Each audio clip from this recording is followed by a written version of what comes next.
So what does the news media do in this moment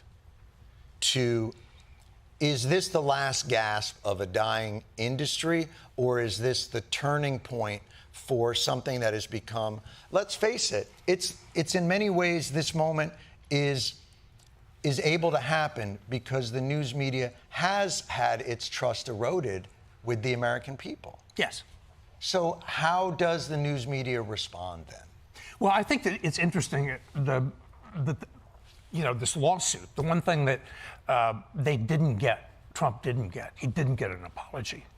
And he had been pushing really hard. That's one of the reasons why it went from like $1 million or 10 million to 10 billion, because he was demanding an apology and wanted CBS to admit that it had made a mistake so he could use that against and erode the credibility of the program and the network. But he did not get it. And that's important. I mean, it cost, we haven't touched on this, but the executive producer of CBS News quit. Was forced to quit. And the head of CBS News in general quit.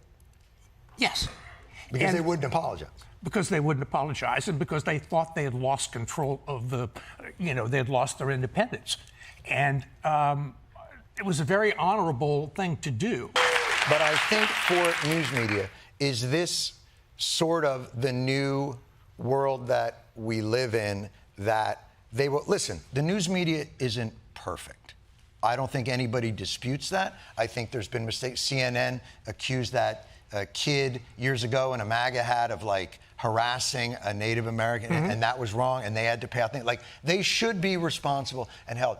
But this seems like a different thing where corporate pressure and political pressure have never been stronger to, it doesn't feel like scrutiny on news networks. It feels like fealty, that they are being held to a standard that that will never be satisfactory to Donald Trump. No one can ever kiss his ass enough. I mean, he goes after Fox sometimes, which is crazy. Yes.